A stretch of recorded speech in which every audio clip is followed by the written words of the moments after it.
The following program is being brought to you on the Voice America Health and Wellness channel. For more information about our network and to check our additional show hosts and topics of interest, please visit voiceamericahealth.com. The Voice America Talk Radio Network is the worldwide leader in live Internet talk radio. Visit voiceamerica.com. The views and ideas expressed on the following program are strictly those of the host or guests and do not necessarily reflect the views and ideas held by the Voice America Talk Radio Network, its staff, and management.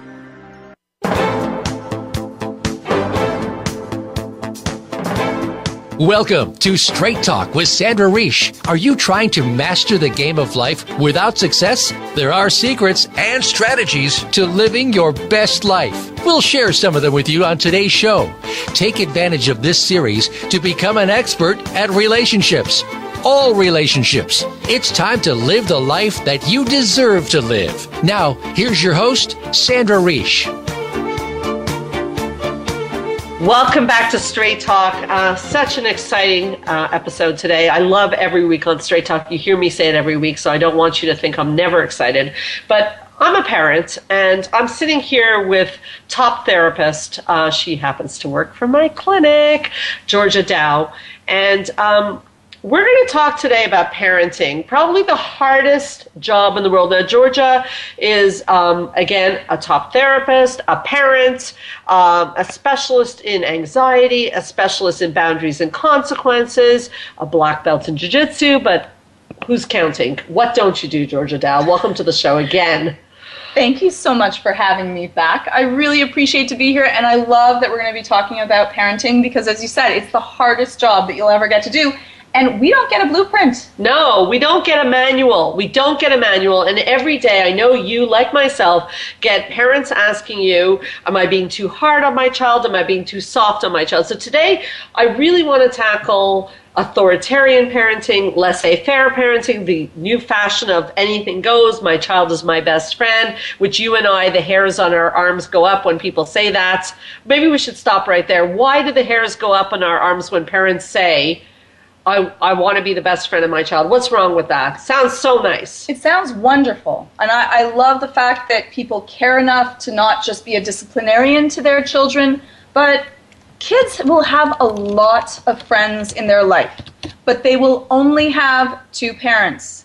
And their parents are the most important role in their life to teach them right and wrong, to be able to say no to them, even if they're not going to be happy with that. And I find that if you try too much to be a friend to your child, you're missing out on the most important job, which is teaching them how to live. Okay, so fair enough. But you know, we were talking a bit before the show.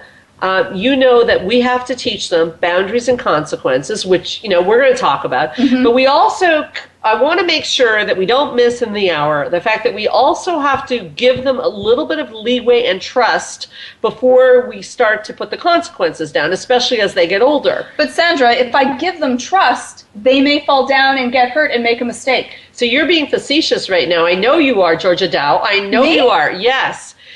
They can fall down and make a mistake, and we can put a consequence. And isn't resilience, and that's why I know you were being facetious, isn't, you know, I say this all the time, resiliency is the biggest gift you can give your child. And why is that? Because there are good times, there are bad times in life, but you have to be able to survive them. And resiliency is the ability to survive difficult times. Now, I'm going to be facetious with you. How can I develop resiliency as a child if you protect me from all my mistakes? I mean, after all, you're just protecting me. Good for you, right? Well, wrong. Then, yeah, because then you get really good at learning to make rules and boundaries, but how does your child learn how they're going to fix mistakes if they never make mistakes? How are they going to learn how far they can climb if they've never learned to climb and fall down? How do they understand these rules that are so important? And you may develop a child that's never failed in their life, which sounds lovely, until the first time that they fail, it's at 20, and they don't understand. It makes them crack because they're not sure, how am I going to fix this? Which can be devastating to a child. And so it's much easier to learn that, you know what, I can make a mistake and it'll be okay. Okay. So Georgia Dow, you bring up a very good point. Because in fact, that comes back to the stop sign theory, which is without stop signs and without traffic limits and without... Life would be so much better. And you don't know her. She's just teasing me. Chaotic, right? Yes or no? Yes. We may not like stop signs. Excuse me. I was hoping she'd finish that sentence because I was having a sneezing fit. Go ahead, Georgia. We may not like stop signs. We may not like rules and regulations, but that's what puts order in our life. And you need to put boundaries and consequences in a child's life so that they learn when they go to a job that they can't just show up late and everything's going to be okay. We want to not protect them from the world. We want to prepare them for the world. And in order to do that, we have to teach them the way that the world works. And so their boss is not going to be like, oh, it's okay, sweetheart, sleep in an extra 20 minutes late. There's no problem with that. They're just going to get fired. And that's a hard lesson to learn at 20. Whereas if you teach them boundaries and consequences at a young age, they'll learn that that's the way that the world works and I have to follow rules even if I don't like them or agree with them. Okay, I happen to agree with you, but hold on a second. Since we seem to be on the theme of the show seems to be let's be facetious. So let's be facetious. I made that the theme of the show. That's the theme of the show, okay? So hold on a second. My children are crying. They're sad. I don't want my children to be sad. I want them to be happy. So I don't want to put a boundary and consequence. And plus, you know what? Let some things go, no?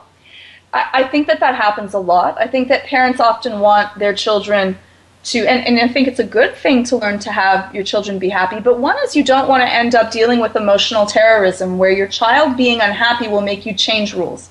Now you're setting a really small game, because if at 3 years old they'll have a small fit, and then you taught them that if they have a fit, you're going to change the rules of the world, what's going to happen when they're 16? The second problem with that statement is that sometimes you will be unhappy, and it's a good thing to learn how to deal with being sad, and that being sad is okay and normal. Having to deal with suffering is okay and normal. Now, it's not an unsurmountable amount. You don't want them to always be unhappy, but you also don't want to have them think that your job as a parent is to always make them happy.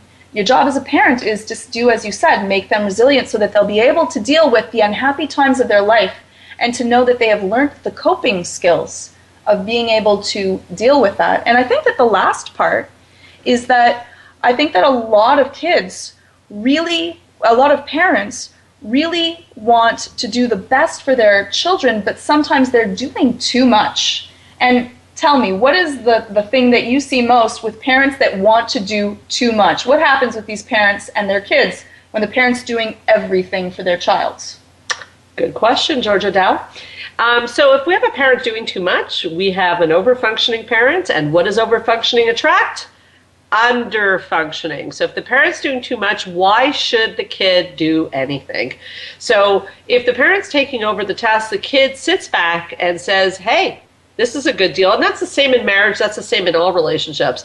And that leads into a little bit the helicopter parenting. So, what is the problem with people say to me, well, the helicopter parent loves their kid. Can you give me examples? Because I think that a lot of times it's hard to notice when you're the one that's doing this. Can you give some little tidbits or examples of what could be seen as a helicopter parent? When are we doing too much? Because I think that it's really hard for parents to know, when is it too much? Well, I think that's a great question, and I think the idea of helicoptering, what does it mean? Turning around someone all the time, asking what's going on, and making sure that there's no possible way your child would feel any pain or frustration. Example, you want an example? Okay, so this happened to me. This is a real life example. So your child keeps losing things, and you keep finding the object for them. You keep replacing the object. And I remember I told my child, oh, no, you're going to the lost and found to go ask the secretary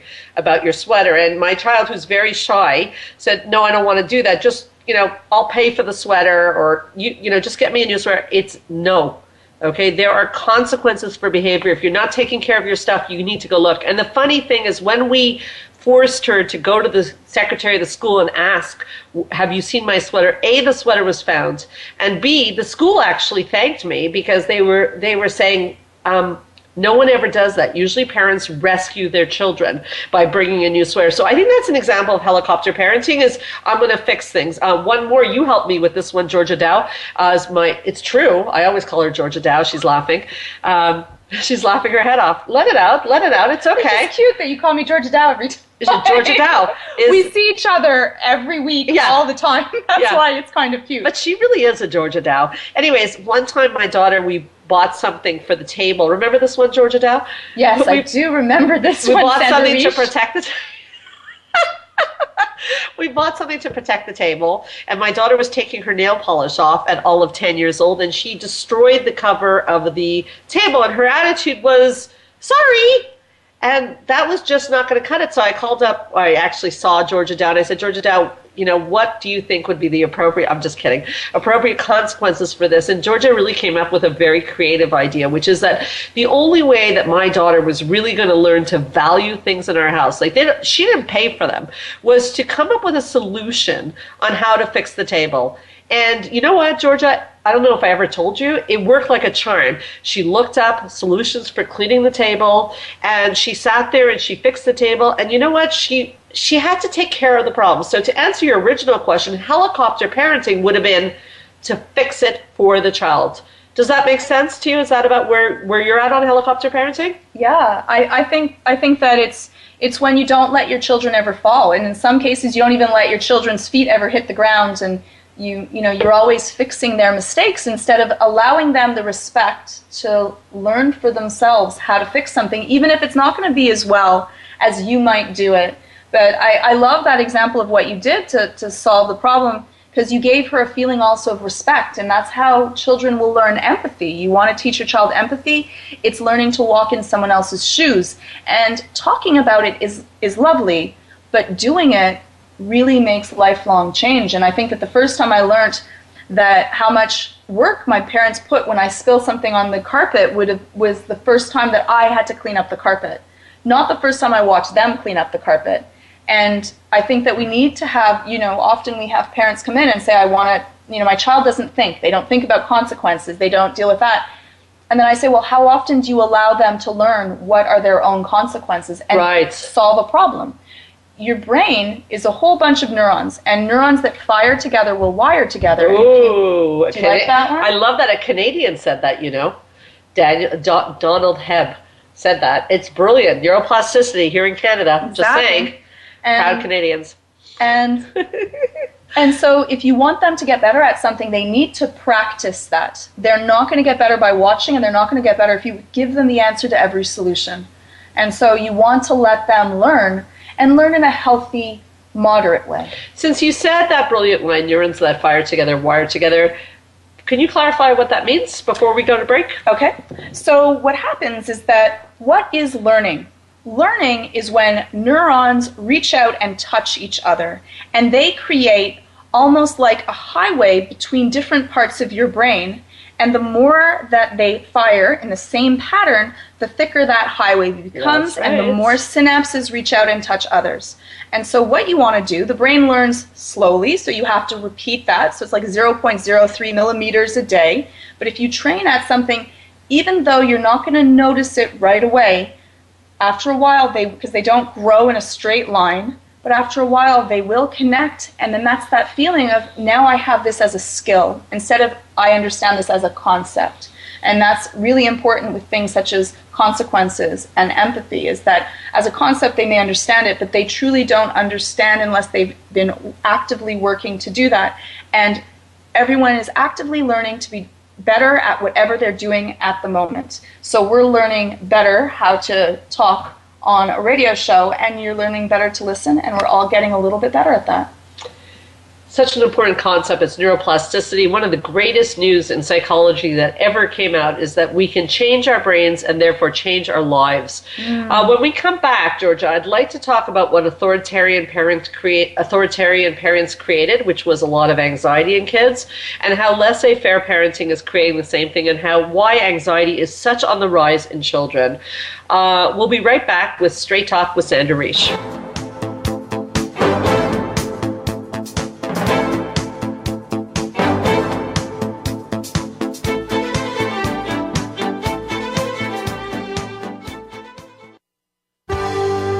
your life, your health, your network. You're listening to Voice America Health and Wellness. Spa Munari is a full-service wellness day spa located at the heart of West Island, Quebec. Submerge yourself in beauty with one of our many treatments, specially catered to your needs. We offer facials, manicures, pedicures, hair removal, massages, body treatments, and so much more. Enjoy our ultimate relaxation experience with our spa packages. We offer a men's menu as well. Call us today to book your next appointment at 514-695-5040 or visit us on the web at spamunari.com. That's 514-695-5040 or spamunari.com. Change your life forever with the latest cutting-edge products for home study treatment for anxiety, featuring the clinical director of the Montreal Center for Anxiety and Depression and host of Straight Talk, Sandra Reish. Sandra is joined by top therapist Georgia Dow in this revolutionary anxiety videos therapy series. Thousands of people have benefited from this scientifically proven treatment approach. Isn't it time you chose yourself? Visit anxiety-videos.com right now. That's anxiety-videos.com and change your life forever. Join the therapist who is affectionately known as the Couple Whisperer, Sandra Reish, on her famous couple retreats and change your life forever. Sandra offers couple retreats in beautiful locations several times a year that can radically change your love life. Couples describe her retreats as life-changing. Regain that loving feeling, bring your intimacy to a new level, and rediscover excitement and joy. Find out more at helpforanxietydepression.com or call 514-796-4357. We all want love and safety. Now you can have it. Call 514-796-4357 or helpforanxietydepression.com. A fresh look at today's health. Voice America Health and Wellness.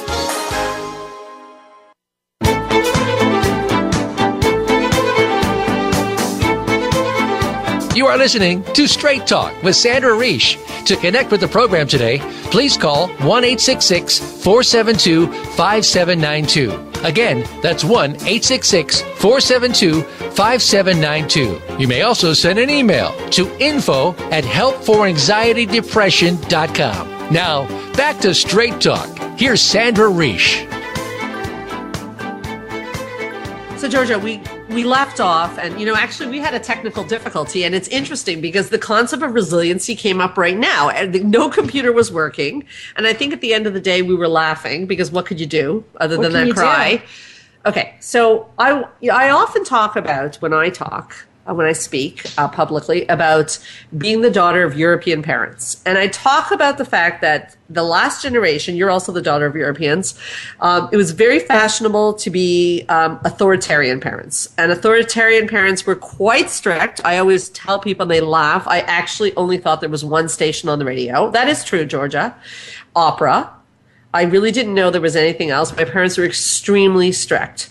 And what happens is the new generation, our generation, we were feeling so oppressed by that authoritarian parenting. So we started something called laissez-faire parenting. Now, I don't know if that term is used in the States because we live in a French province, so we're influenced by that. So maybe we should talk about what is laissez-faire parenting.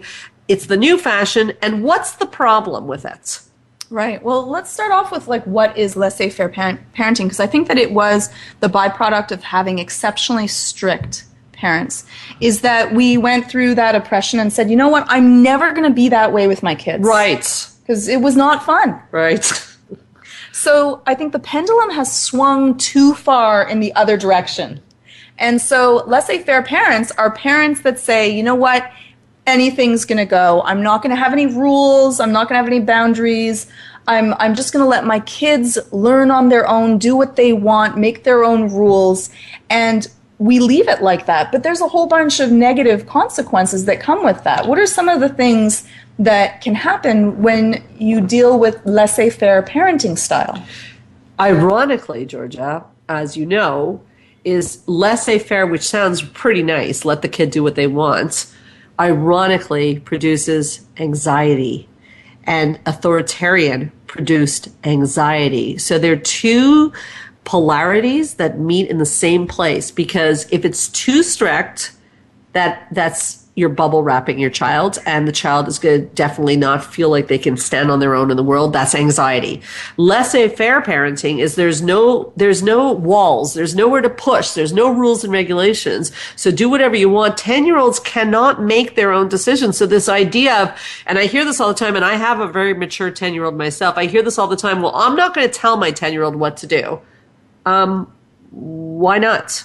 10-year-olds, now what we know from neuropsychology, you were mentioning neuropsychology, is we know from the work of Jill Bolt-Taylor, a fabulous, fabulous neuropsychologist, is that she talks about keeping them alive till 25, that the brain is not even formed till 25. So they can't make good decisions. So laissez-faire parenting, I would say to you, Georgia, really produces insecurity and anxiety and a sense of not knowing who they are, because they haven't formed that moral consciousness. They don't know exactly where to go, and they need a boundary to push against to find out who they are. So we see at the clinic, as you know, because you're the specialist at the clinic who does this, we see an incredible, like almost devastating amount of children coming in with laissez-faire parenting. And would you agree it's mainly anxiety, and probably I think you might add some depression in there as well. I mean, how do you understand that, Georgia? Yeah, I think that it causes a lot of both. And, I want to make the statement that both of this are parents. No parent wants to do wrong for their child. No. My child came out, and I looked at it for a user's manual, flipped him around. There was no user's manual on this child. It would make life so much easier if they came with a user manual. Yeah. And so we do the best, but unfortunately, we usually parent either counter or exactly as our parents parented, right? Yeah. I'm sure that you've had that moment where you've said the thing that you had said to yourself, I will never say this to my child. Yeah. And then at some point, it comes out of your mouth and you're just like, oh, have you? I have. I've done that. It's a scary moment. It's a horrible moment. What was yours? I've said the one of, I've brought you into this world. I can take you out of this world. I've said that one. It was kind of in jest, but still it came out and I went, oh, what am I saying? That's just silly. It's just ridiculous. What was yours? Well, I would say I don't think it's one line. I think that I was raised with a very high standard, and I think that I have to be very careful to not apply that high standard to my kids. And when I see myself applying that high standard, I say, oh no, because it was so hard to live with that high standard. Like there's a sense that it's never going to be enough. So I have to be very conscious to not drive my kids the way I was driven, which, the problem, and a lot of parents listening will relate to me, is that the problem with high standard parenting is it actually produces kids who perform very well. So then you get reinforced that it's a good thing. But it's not a good thing. Research shows actually that if you lower the standard, your kids will actually outperform and at a more relaxed basis. So yes, my parents' kids performed, but we were very stressed about it. So I don't want my kids to be stressed. So it's about lowering the standard, but it's hard to do. And you're very kind, Georgia, to say to the parents listening that it's not that anyone starts out wanting to hurt their child. I don't want my kids to ever feel any stress.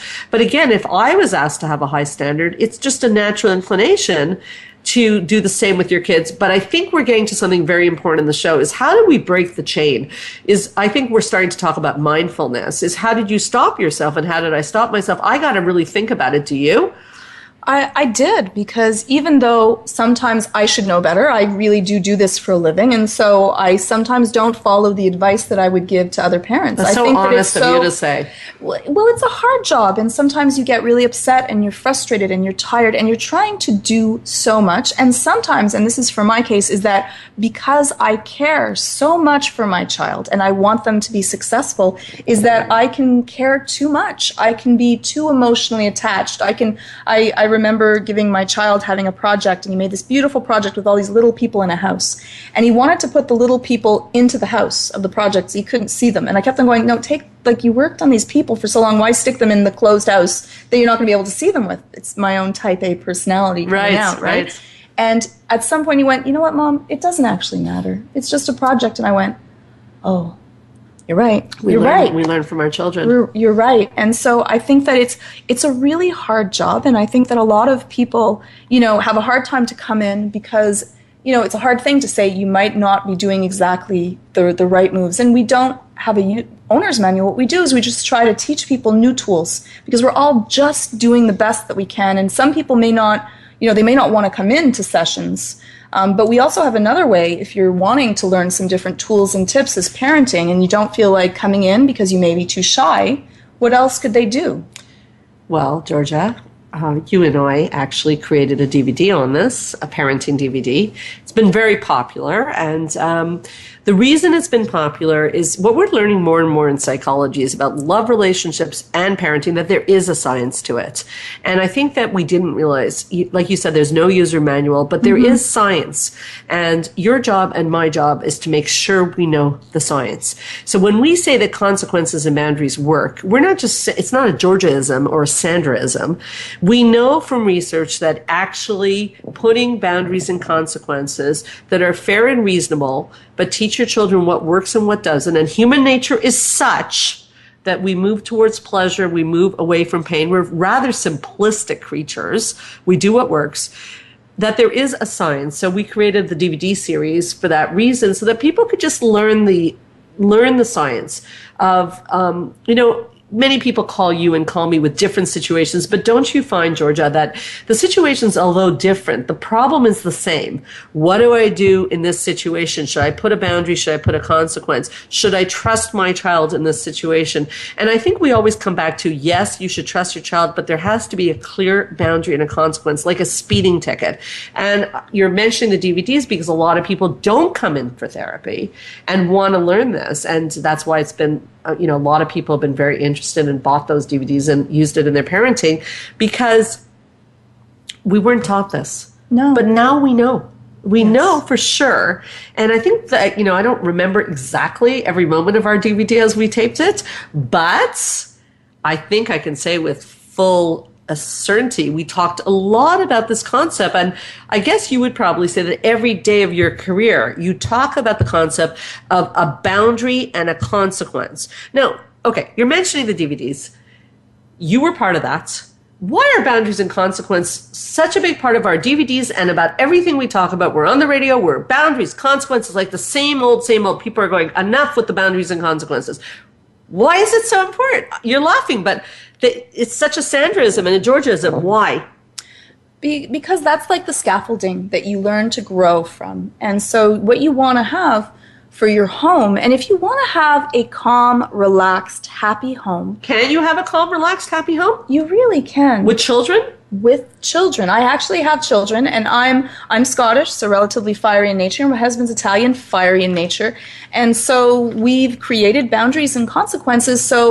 And the funniest part is we made certain boundaries and consequences because our home was not as calm as what we wanted it to be. I didn't want to go home and feel stressed because my kids are yelling and screaming and fighting, and kids are sometimes going to be yelling and boisterous and fighting, but that should not be the way that your home is most of the time. And so that's why we created boundaries and consequences, that there should be rules in a home. And I have a lot of parents come in and you give them a rule, and we talk about what a rule and a consequence could be if you do not follow that rule. Just like life, by the way.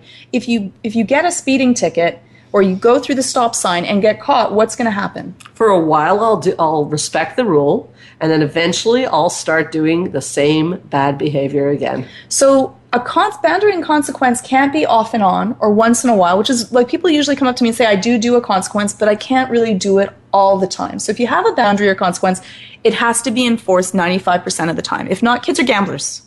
And they know all of our weaknesses. So if it's only 80% of the time, they'll gamble on the 20 that they get away with it. That's too much. You made me think of two things that I really want us to get through in the hour, which is I want to talk about technology, which is a big issue. Mm-hmm. I want to talk about, I heard a story today, and I find parents sometimes take things that kids say personally. Yes. And then you've got the parent getting wounded by the child. And I find that very problematic. We've got to be able to separate, because kids, as you often talk about, Georgia, are very good at knowing what your wounds are. They're like masters. That's why they're not left on rocks. Yeah. Let's talk about the rocks. Well, because it's very difficult, and kids have learned how to work. They know you implicitly, and sometimes you even try to hide your feelings or emotions, but even from your breathing, from your feelings. That's why kids get taken care of, because they understand what to do. They've been with you this entire time.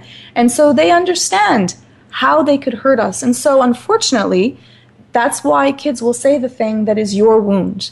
And so my kids say different things to my husband, because that makes my husband do what they want, versus to me. They say different things because they understand us so very well. And that's why we work so hard to try to take care of them, is because they understand us. But because we love them so much, they can also hurt us so very deeply. Now, you say that, and I guess, before the break, I want to go into that for just 2 minutes, is that what I do, and I would recommend to people as a strategy, is because it's very hard, but when it's if you said something that hit my wound, or my husband said something to hit my wound, I have a different reaction than if my child does. Why would that be? Because I think that at the moment that you get into that dance with your child, it's very dangerous. First of all, you've taught your child how to mess with you. Mm-hmm. And second of all of a sudden, if you go into your wound, because our wounds are our childlike parts of us. So now we've got two children going at it. And I really feel I'm very tough on myself. And it seems that part works for me, is that I need to stay in an adult role when I'm dealing with my child. I can fall into a child role with my husband, with my friends, with other adults, but I cannot fall into a child role with my child. Makes sense? Because that's an important point, I think. I think that that's an excellent point. And I think that it does a secondary thing, is when you engage when they have hurt you or have a discussion. One is it's saying, now we're equals. Yes. And the second is that it's giving your child a lot of attention for a bad behavior. Yes. And even if you're angry at them, negative attention is still a reward. Even if you are angry at them, you are still rewarding that behavior, which means any behavior that is rewarded is going to increase in its frequency and also sometimes in its strength. And so you don't want to reward bad behavior by engaging in it. And I think that that's a wonderful point, because a lot of people say that, well, that's the way that I would do the same thing if a friend told me, or I think I would do the same thing as if my husband or wife talked to me. So if your child says something that hurts you, how do you handle that? Because I think that happens a lot in parenting. Great question, and such an important one. So I'll answer it. We'll take a break, and we'll come back and talk about technology. So my answer again is that I feel that, and I'm a sensitive soul, Georgia Dow. I'm a sensitive soul, and I definitely feel my child can say something that would wound me. But I feel like when it's your children, you're in your parent role, and I'm very clear on that. And I think that's one of the biggest mistakes I see parents make, is that they forget they're in their parental role. So I can get very wounded. I'm sensitive. I'm a therapist. Therapists are people who are pretty sensitive. But it's not with my child that I'm going to have that moment. So I don't lose sight of my role. Just like when I'm a therapist, I wouldn't start crying in the middle of a session. I don't lose sight of my role. And I think that it's extremely important that we don't lose sight of our role. This is so important. We're going to have to take a short break, but we'll come right back and we'll discuss this a little further before we get into technology. This is Straight Talk with Sandra Reish. We'll be right back.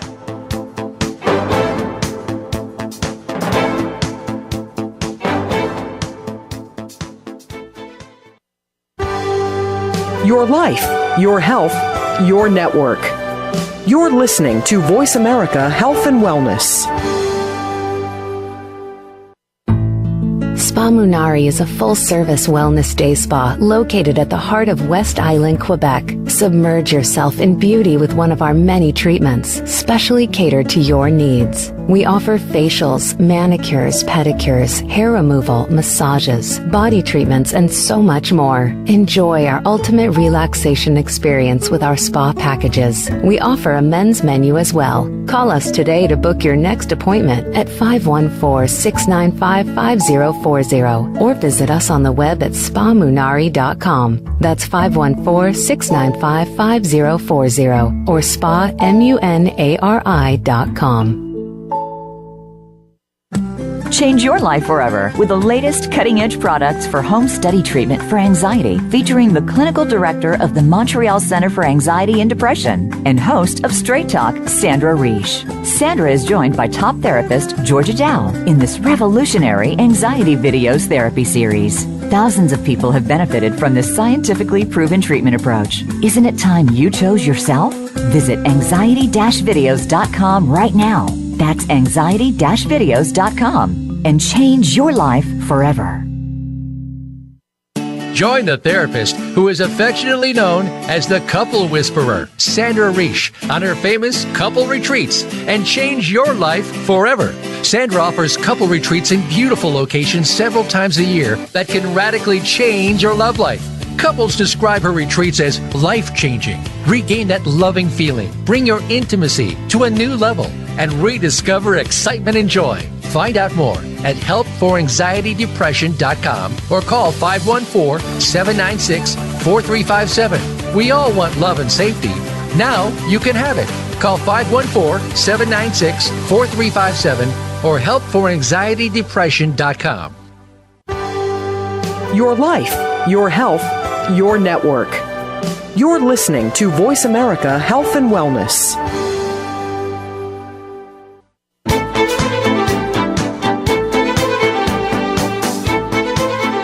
You are listening to Straight Talk with Sandra Reish. To connect with the program today, please call 1-866-472-5792. Again, that's 1-866-472-5792. You may also send an email to info@helpforanxietydepression.com. Now, back to Straight Talk. Here's Sandra Reish. Gosh, this is such an interesting topic and such an important one, really, Georgia. And, I can tell that we have about 13 minutes left. We're not going to get through it. We're going to have to continue this on. And parenting is something that people ask us about all the time. So in that time we have left, these are the things I'm hoping to cover. I think we need to stay on this a little bit longer, this idea of how do you not go into a child mode when your child is provoking your wounds. I'm hoping to touch a little bit on technology, and maybe you can let people know about if they want to learn more about parenting skills. So we were talking on the break, and it was very interesting because Georgia was saying, Sandra, that's such an important point. We have to go through how people don't get triggered and don't become unprofessional. And I said, unprofessional? Ha, ha, ha. And she said, well, it's a job. And I think that's so well stated. It's so brilliant, Georgia Dow. Okay, it is a job. And I think that's exactly what I do. When I'm on parenting, I'm on my job. Mm-hmm. Just like I said, I would not start crying in the middle of a session with a client going, oh, you hurt me. That reminded me of my dad, or whatever. It's the same thing with my child. Mm-hmm. Now, people might object to that. People might say, well, you have to be yourself to an extent. But the wounded part of each one of us doesn't belong in an argument with a child. And you said something about the fact that when a child and you're engaging in your wound, why that's so problematic. What were some of your strategies on that?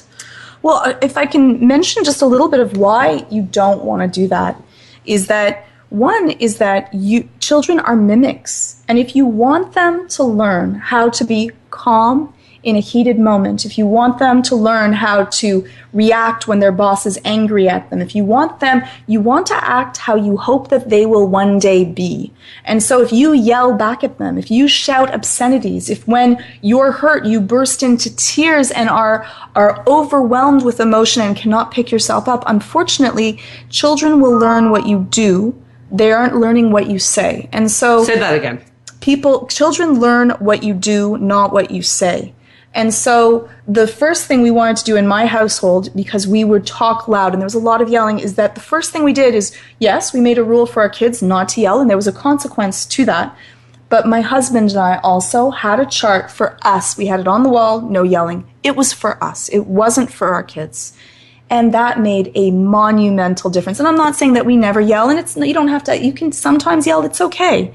But now when I yell because my child is about to run down the stairs or hurt they pay attention because it doesn't happen all the time. And now I watch them having a debate with their brother on why they shouldn't touch their toy because that's not appropriate, instead of screaming at each other. And so it's really important because you're teaching them how you want to behave. So be how you hope your children will one day be, even when they're not. So when they're being disrespectful to you and they're pushing your buttons, you're saying, and I strongly agree with you, that going into the smoky room, as I like to call it, with them and being disrespectful with them is going to really backfire, even though it's very tempting because somebody says something mean to you.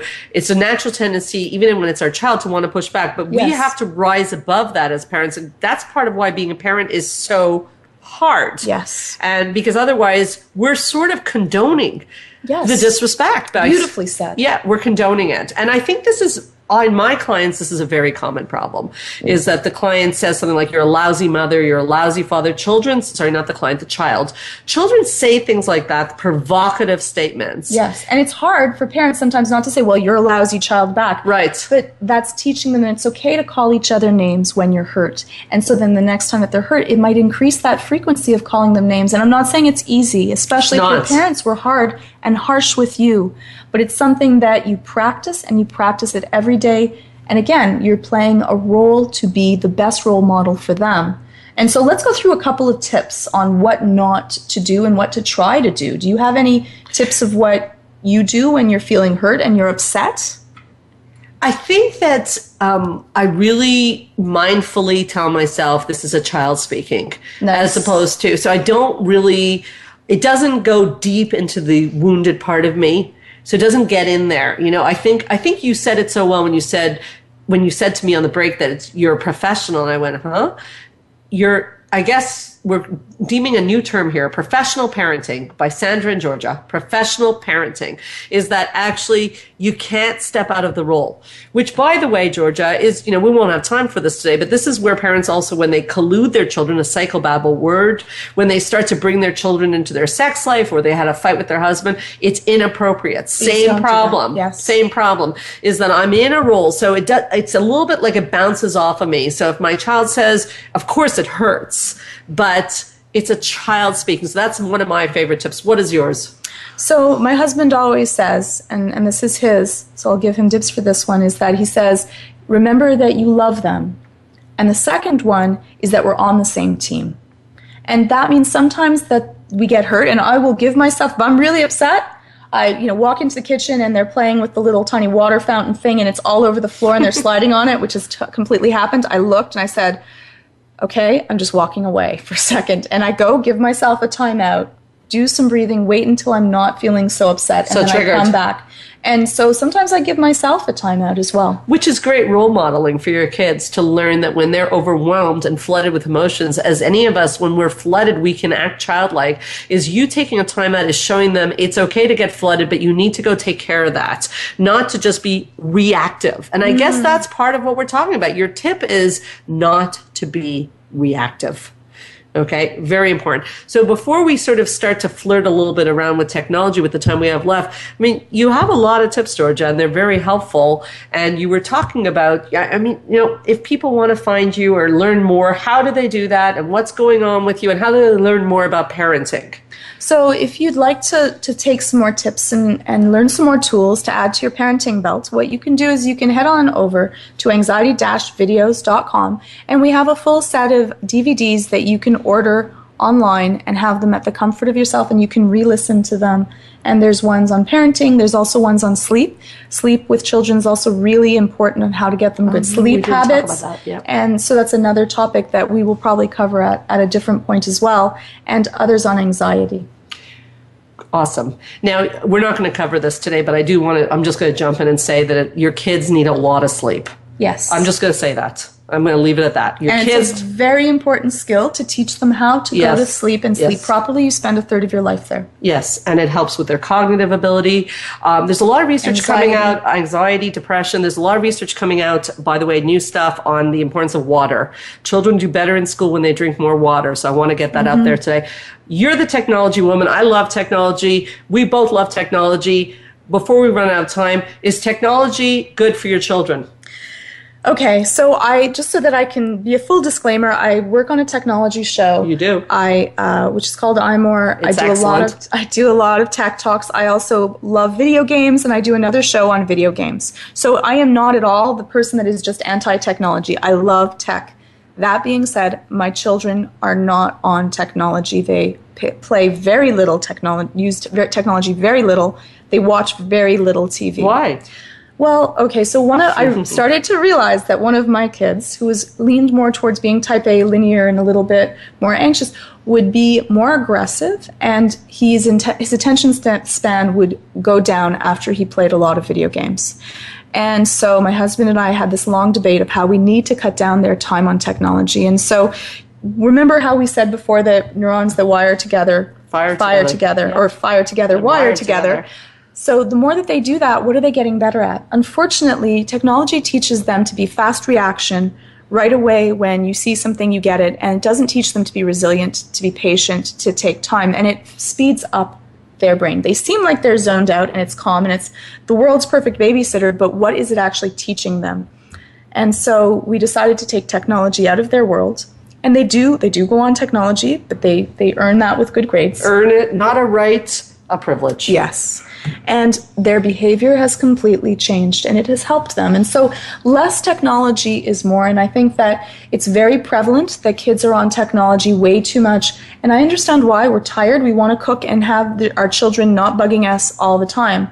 But it's just a lovely thing to have kids that get better at social skills and they deal with it. And if you want your child to be able to deal with conflict resolution and talking to people and understanding that and wanting to go out and garden and make books and do other things, you have to give them a space for that. And nothing is going to beat out video games. No. Because video games are dopamine-producing machines. Yep, and dopamine is novelty. And it's the crack cocaine of the brain. And suddenly the board game and playing outside seems really boring. Yes, there's very few things that will compete with a video game and win. Yeah. Period. So there you have it, is that the answer to the question really is technology good for our kids? You're saying, no, it's not. Very limited. I'll say in moderation. In moderation, yes. In a very small moderation, which would be much less, I think, that most people would let. I wouldn't even say it's 1 hour a day. I let my children play or watch less than 1 hour a day. Imagine you're in the field. I'm in the field. I have every tech in my house. Every tech possible. Every tech on a full-grown arcade in my home. But why are we I'm almost out of time, but why are we so afraid when the other parents allow their kids to have tech in their house? And here you are, a therapist in the field of technology. I'm sure other parents are like, really? Come on, Georgia. Why are we so afraid to be different than the rest of the people? Because I get flack for that. I certainly, there's no way, I feel technology is a privilege, not a right, and my children have to earn it. And I'm worried about the dopamine. It's a real reality. We seek novelty as humans. So how do you deal with the fallout of your kids saying, well, all the other kids get to go on technology very quickly? Well, I just say that it doesn't matter what other people do. I'm going to do what I think is best for them, and so that they get to have the best foot up in life. And so if they have better social skills than other children that they're dealing with, one day they're all going to be going for the same jobs. And social skills are going to be one of the most important skills you can give your child to get a job. Because if they don't know how to communicate, they don't know how to deal with conflict resolution, they don't know how to think, then it's going to be harder to get those jobs. And I want them to have that opportunity to do that. And so they get to play video games, just not a lot. And not a lot is not going to gain them anything in life unless they want to be a video game player for the rest of their life, which some kids would. But I think you make a very good point, and a whole topic for another show, which is that emotional intelligence, which is partly about social skills and delaying gratification, is more of a predictor of success than IQ intelligence. So you can be great at video games, you can be great at computers, great at anything. If you don't have social skills, it's going to be hard out there. You are a brilliant woman, Georgia Dow. I love having you here at Straight Talk. I love having you at the center. I'm a big fan, as you know. And I want to thank you for coming on the show today. I hope very much, actually, I know you're going to be back in a few weeks. We're going to be talking possibly more about parenting, or even about, flirted around with a little sex talk coming up. Yes, Is that right? Yes, we will be. And I want to say thank you so much, Sandra, for having me here. And what will you be doing going forward? I'm off to a couple retreats. I'm taking 10 couples to Mont Tremblant this week, and we're going to work on making people have the best relationships possible. And I've got my women's retreat coming up in June, and I'm looking forward to doing some fascinating shows to help people live their best life. So thank you, Georgia Dow. And this is Straight Talk with Sandra Reish. Keep your eyes on the stars.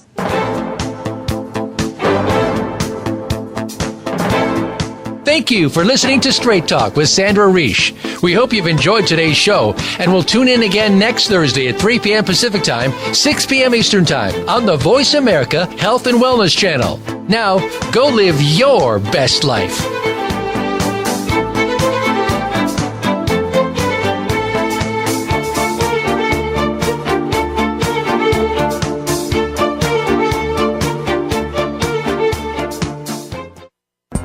Thanks again for listening to the preceding program, brought to you on the Voice America Health and Wellness Channel. For more information about our network and to check out additional show hosts and topics of interest, please visit voiceamericahealth.com. The Voice America Talk Radio Network is the worldwide leader in live Internet talk radio. Visit voiceamerica.com. The views and ideas expressed on the preceding program are strictly those of the host or guests and do not necessarily reflect the